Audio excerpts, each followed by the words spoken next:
정치 한수 김태일 전 장한대 총장과 함께 국회 상황을 비롯한 정치 현안 살펴보겠습니다. 총장님 안녕하십니까? 네, 안녕하세요. 자, 어제 더불어민주당 전당대회에서 이재명 대표 예상대로 연임을 확정 지었습니다. 득표율이 85.4%. 네. 역대 전당대회 사상 최고의 득표율이라고 합니다. 그리고 24년 만에 또 연임한 또 대표가 됐습니다. 여러 가지 기록을 세운 전당대회였고 2위인 김두관 후보는 12.12% 득표율에 그쳤고 3위 김주수 후보가 2.48%.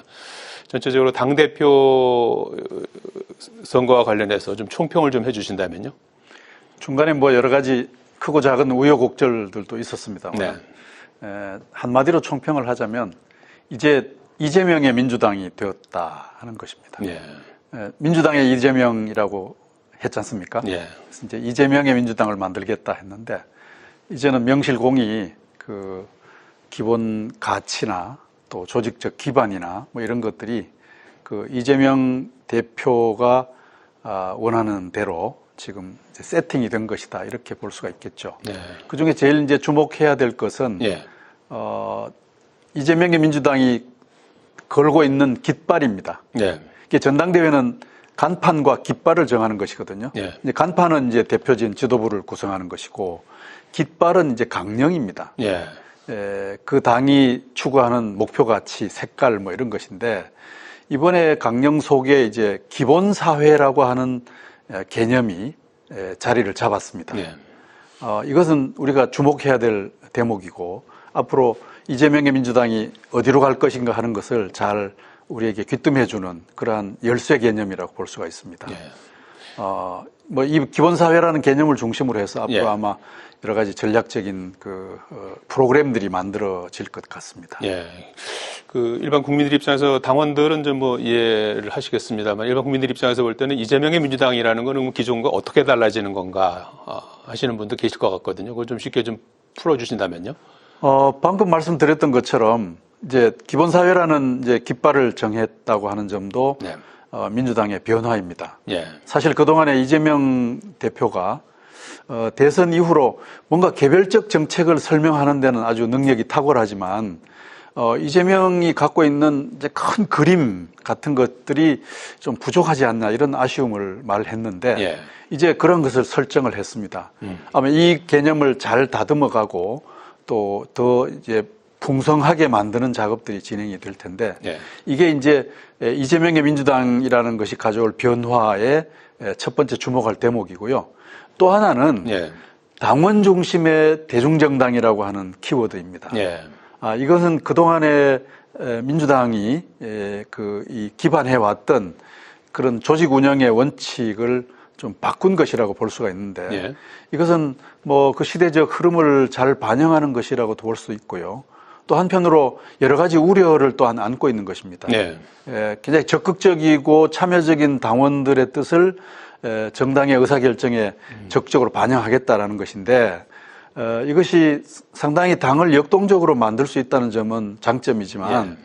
그러나 또 이 속에서 굉장히 극단주의가 통제되지 않는다든지 또 여기에 영합하는 엘리트들의 영합주의라고 하는 것들이 또 있을 수 있습니다.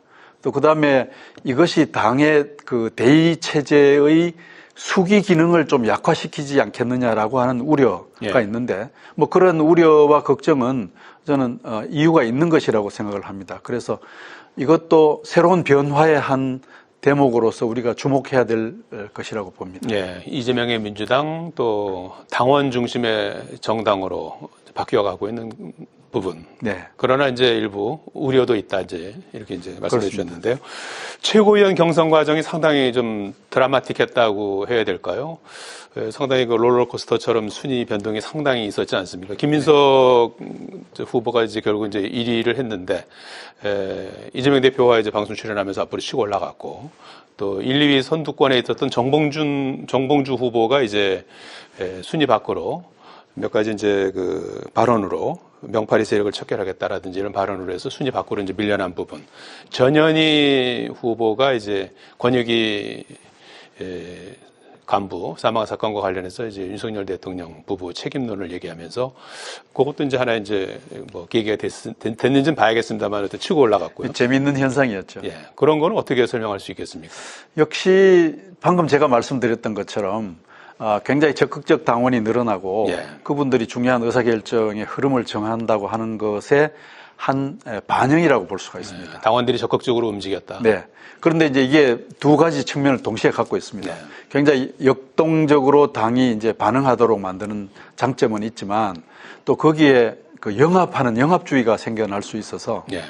이것이 장점이 많이 드러날지 아니면 단점이 드러날지를 아마 당 내부에서도 굉장히 주의 깊게 관찰하고 거기에 따른 여러 가지 유념을 해야 될 대목이 아닌가 싶습니다. 특히 이재명 대표가 이것을 잘 살펴야 됩니다. 예. 이제 이재명 대표 중심으로 굉장히 효율적인 체제는 만들어졌습니다.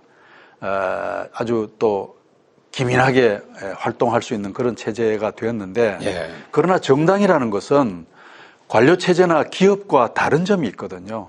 내부의 민주주의가 계속 작동을 하고 예. 그래야만 국민들의 다양한 요구에 반응할 수 있는 그 촉각이 무뎌지지 않습니다. 예. 그런데 관료 조직이나 기업 조직처럼 정당이 되면 반드시 부작용이 생겨납니다.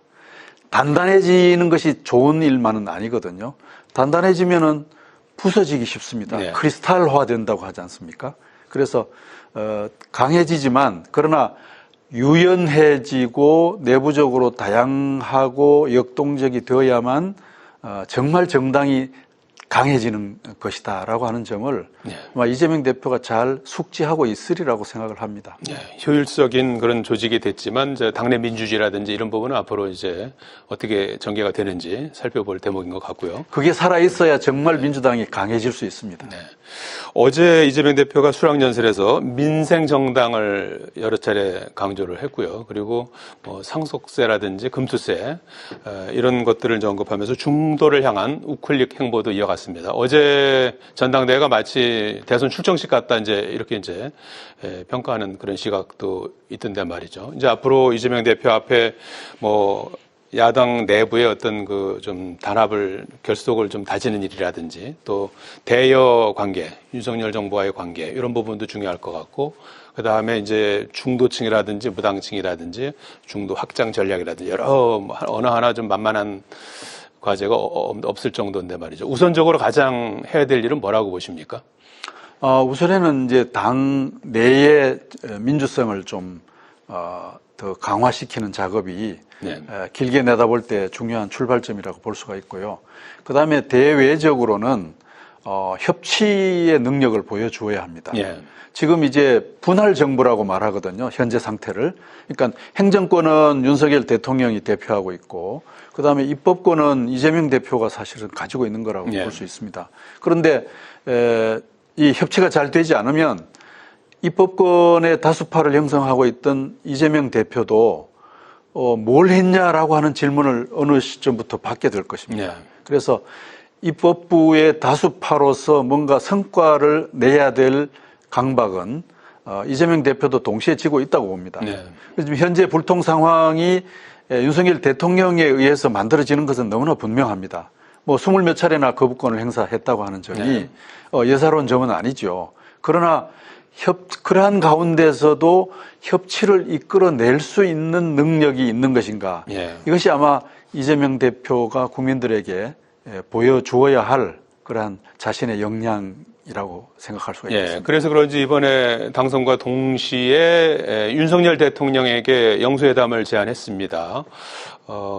지난 4월 29일인가요? 그때 영수회담 했지만 일회성에 그쳤고, 그 전후해서 이제 대립과 뭐 갈등 이런 부분은 뭐 크게 이제 변하지 않았다는 게 이제 주된 평가인 것 같은데 말이죠. 이번에는 어떻게 될지 모르겠습니다. 일단은 뭐 대통령실에서는 국회 정상화, 여야 합의가 우선이다 이런 이제 원론적인 입장을 내놓고 있는데 윤석열 대통령이 이 어떤 그 협치에 어떤 손을 내밀까요? 어떻게?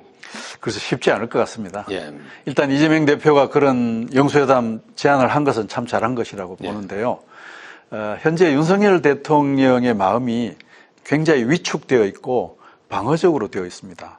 그래서 아마 야당 대표와 만나는 게 달갑지 않을 것 같고요. 예. 그다음에 또 그동안에 총선 이후에 보여주었던 태도도 한 차례 만나긴 했지만 국민의힘 국회의원들 모아놓고 나가서 열심히 싸워라 뭐 이렇게 독전 선언을 하지 않았습니까? 예. 그런 걸 보면 윤석열 대통령의 어떤 기본 자세, 마음 상태가 그렇게 좀 열려 있다고 볼 수 없는 것 아닌가 싶어서 예.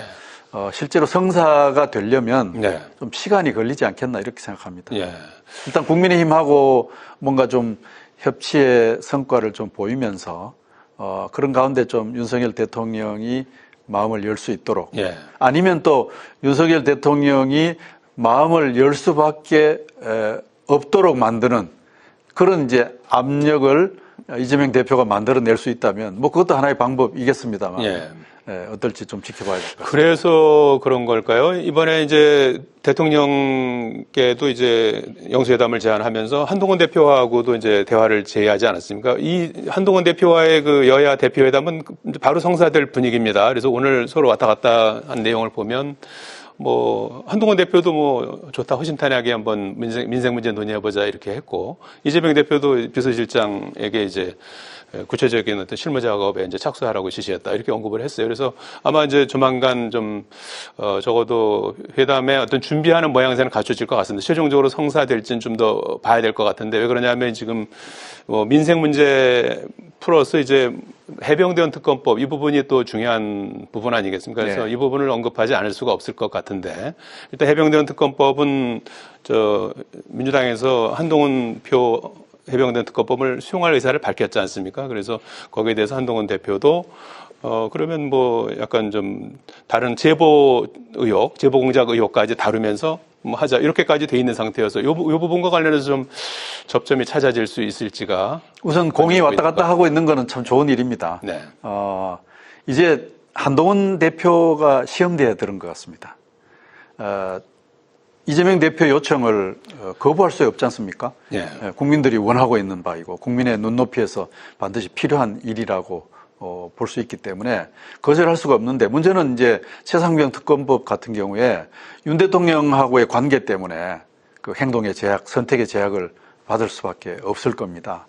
이제 그런 부분들을 어떻게 좀 용기 있게 네. 그 결단해서 예. 아니면 또 윤석열 대통령을 잘 설득해서 풀어내느냐 하는 것이 이제 한동훈 대표의 시험이라고 볼 수가 있는데 그거 잘 풀지 못하면 한동훈 대표는 이제 스타일 확 구기는 거죠. 예. 윤석열 대통령을 설득하든지 아니면 정말 용기를 내서 뭔가 강행을 하든지 하는 선택을 해야 될 텐데 그 외에는 뭐 다른 선택이 없지 않습니까? 근데 잘 할 수 있을지 모르겠습니다. 근데 한 가지 이제 제가 좀 말씀을 붙일 것은 예. 어차피 협치는 협상이고요. 그러면 서로 양보를 해야 됩니다. 예. 양보를 해야 되는데 현재는 민주당이 좀 더 유리한 위치에 있다고 볼 수 있습니다. 당당하게 협치를 요청하고 또 양보를 또 이미 했지 않습니까? 네. 했는데 좀 더 양보해도 괜찮겠다 싶은 생각이 듭니다. 예. 구체적으로 어떤 걸 양보해야죠? 말하자면 한동훈 대표가 뭔가 또 꼬리를 또 달고 있는데 그건 정말 좋지 않은 모습입니다. 눈살을 찌푸리는 요소죠. 네. 그 말하자면 제보 조작, 네. 제보 공작 문제도 네. 거기에 넣자고 하는 얘기인데 사실 좀 어불성설이나 네. 그러나 민주당이 그냥 그것조차도 확 받아버리면 국민적 지지와 또 이재명 호에 대한 평가가 훨씬 더 좋아지지 않겠느냐 하는 것인데 이게 제가 전에도 말씀드렸던 것처럼 양보의 이니셔티브라고 하는 말입니다. 네. 양보하는 게 뭐 내주는 것 같지만 사실은 양보를 함으로써 주도권을 갖는다는 뜻이죠. 뭐 정치에서는 그런 양보의 이니셔티브가 필요할 때가 있습니다. 네. 자, 대통령과의 어떤 회담이든 여야 대표 회담이든, 이제 회담을 통해서 여러 가지 지금 뭐 쌓여있는 그런 그 현안들이 조금씩 이제 물꼬가 트일 수 있을지, 이 부분이 이제 많은 국민들이 관심 있게 지켜볼 대목일 것 같습니다. 네. 예. 그리고 윤 대통령이 경축사에 과거사를 담지 않았다 해서 좀 논란이 있었는데 이와 관련해서 김태효 국가안보실 1차장의 방송 인터뷰에서 중요한 건 일본의 마음이다 한 게 또다시 또 논란이 됐고 여기에 대해서 대통령실이 일본의 공식적인 사과가 있었고 사과가 피로감이 많이 쌓여 있다. 이렇게 또 해명해서 또 논란이 있는 그런 상황입니다. 물론 이제 억지 사과를 자꾸 받아내서 뭐 하겠느냐, 아마 그런 이제 진정성을 꼬집은 것 같은데 말이죠. 왜 이런 자꾸 친일 논란이 불거진다고 보십니까? 저는 이게 거듭되고 있지 않습니까? 네. 뭐 정부의 중요한 요직에 예. 친일로 의심받고 있는 뉴라이트 인사들을 뭐 대거 임명을 했다라고 하는 것도 사실은 들여다보니까 뭐 틀린 말이 아닙니다. 예. 그렇다고 본다면 윤석열 대통령이나 김태호 그 안보차장이 뭔가 좀 철학적으로 뭔가 마음의 기저에 잘못 가고 있는 것은 아닌가 하는 의심을 가질 수밖에 없다고 생각하는데 예. 우선 두 분의 말씀을 제가 좀 반박을 해보면 이렇습니다. 과거라고 하는 것이 미래로 향해 가는데 이제 덜 중요할 수도 있다고 생각합니다. 그러나 현재 한일 관계 문제는 이렇게 공식적으로 정리하고 있습니다. 과거를 직시하되 예. 미래로 가자. 그러니까 과거를 직시하면서 미래로 가자 하는 것이거든요. 근데 왜 과거를 외면하고 회피하느냐 하는 것이죠. 과거를 직시하면서 그것을 언급하고 또 지적하고 짚어주면서 예. 그다음에 미래를 도모할 수 있는 것입니다. 근데 과거를 직시하며라고 하는 부분을 윤석열 대통령이 무시해버리거나 외면해버리고 있는 상황이기 때문에 국민들이 굉장히 실망하고 네. 또 보수 진영 내에서도 분노하고 있지 않습니까? 사실은 민족적 가치라고 하는 것은 보수의 그 가치입니다. 그것을 왜 보수 스스로가 외면하는지. 예. 그다음에 사과 문제인데 예. 사과는 사과 받는 사람이 그 받아들일 때까지 사과해야 합니다. 네. 그것이 사과의 철칙입니다. 교과서에 나오는 얘기입니다. 아마 김태호 차장은 네. 그런 부분들을 좀 간과한 것 같습니다. 네. 과거를 직시해야 된다. 여기까지 듣겠습니다. 고맙습니다. 네. 네.